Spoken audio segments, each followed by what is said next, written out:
La question, c'est pas de savoir s'il y a une vie après la mort, c'est si on veut vivre notre vie comme des morts vivants ou rentrer vivant dans la mort.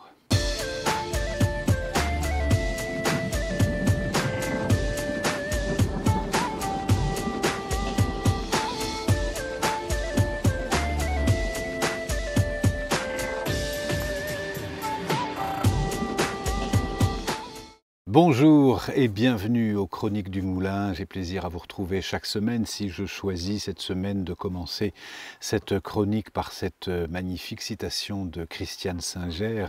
la question c'est pas de savoir s'il y a une vie après la mort, mais c'est si on veut vivre notre vie comme des morts vivants ou rentrer vivant dans la mort. C'est une phrase, moi, qui m'anime tellement au quotidien, que je trouve tellement riche de sens et d'inspiration, et qui m'accompagne à chaque fois que j'évoque ce thème de la mort. Quand j'ai, à la fin de la 3e saison, j'ai posé à ma communauté, j'ai dit, tiens, quels sont les thèmes que vous souhaitez que j'évoque? Parce que j'aime bien aussi évoquer des thèmes en m'inspirant des questions que vous me posez, et le thème de la mort est arrivé très souvent. Donc je voulais évoquer ce thème avec vous aujourd'hui en m'inspirant aussi de la sagesse bouddhiste, puisque j'ai passé tellement d'années, j'ai passé 15 ans avec les maîtres tibétains, et les enseignements sur la mort nous accompagnent au quotidien, parce que comprendre la mort, c'est mieux comprendre la vie. On oppose souvent la vie à la mort, mais la vie n'est pas l'opposé de la mort, c'est un processus qui intègre des naissances et des morts, et l'enfant a besoin de mourir pour que l'adulte puisse naître, et l'adulte a besoin de mourir à chaque nouvelle séparation, rupture, déménagement, transformation. On a besoin, comme les 4 saisons, on a besoin de laisser partir l'été pour laisser venir l'automne, et on a besoin, etc. C'est un cycle éternel. Dans ce passage, j'ai passé, si vous regardez, j'ai tourné une vidéo sur les 5 éléments, et c'est une vidéo qui nous permet de faire le lien avec le thème d'aujourd'hui, puisque pour les bouddhistes et pour les lamas tibétains,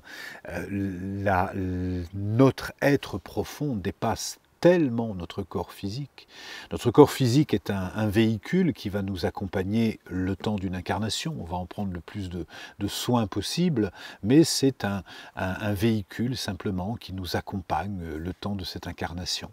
Et le temps de cette incarnation, il va nous accompagner le mieux possible. À la fin de notre existence sur la Terre, je ne parlerai aujourd'hui que des morts naturelles, non pas des morts violentes, pour lesquelles le processus est très différent et souvent beaucoup plus douloureux et complexe, mais dans les morts naturelles, il y a une résorption des 5 éléments, de la terre, du feu, de l'air, de l'eau et de l'espace. Dans un premier temps, l'élément eau se dissout lui-même dans l'élémentaire, se dissout lui-même dans l'élément eau, c'est-à-dire notre élémentaire, c'est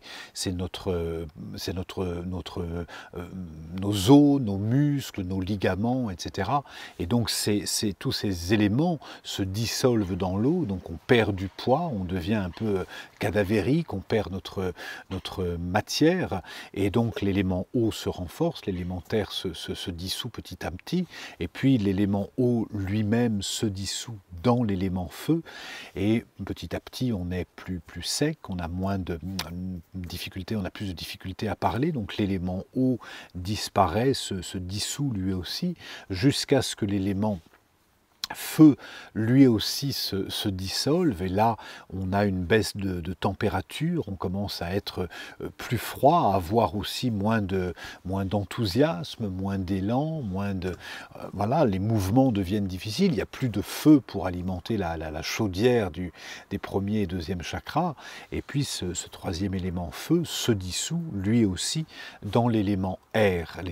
étant l'élément de la respiration, qui à son tour va devenir plus difficile, plus pénible, jusqu'au dernier souffle, et au moment du dernier souffle, on a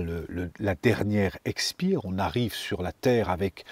une inspire, c'est le premier cri, et on termine sa vie par une expire, c'est le dernier souffle. Et au moment de ce dernier souffle, quelques secondes après, nous sommes déclarés en mort cérébrale, puisque le quatrième élément s'est dissous lui aussi, mais il reste encore un élément, ce cinquième élément, qui est l'éther, et l'âme tout entière va se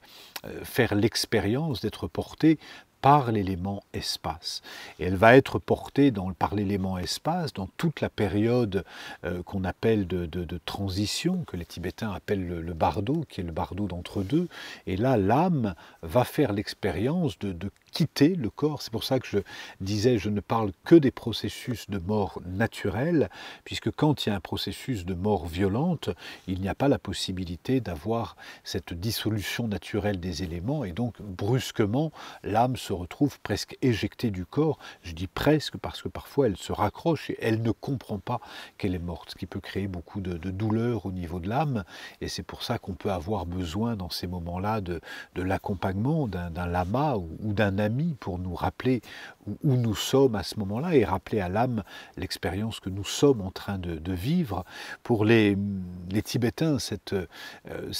passage, cet entraînement à la mort, le Dalai Lama dit qu'il s'entraîne lui-même 6 fois par jour à répéter ces épreuves, ces étapes de dissolution, puisqu'après l'âme elle-même fait d'autres expériences de dissolution, en passant d'un noir absolu à une clarté irradiante, en passant par la sensation d'être dans une flamme de bougie. Donc on passe par toutes ces expériences lumineuses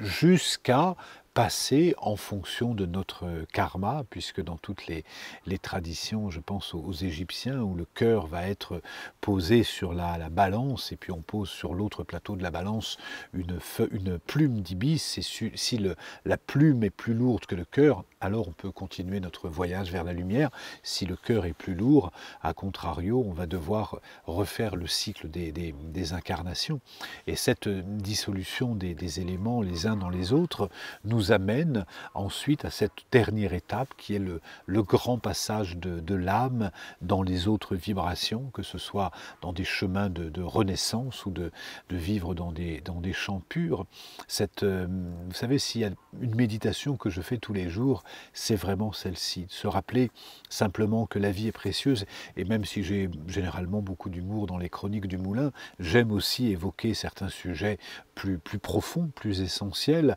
et ça n'a rien de morbide. Au contraire, je crois que celui qui a peur de la mort, c'est celui qui a peur de la vie. Et regarder la mort en face, c'est une façon de regarder la vie en face, de se rappeler que nous sommes sur un passage temporel sur la terre, et ça nous donne encore plus de vie, encore plus de joie de vivre, et encore plus d'amour de la vie.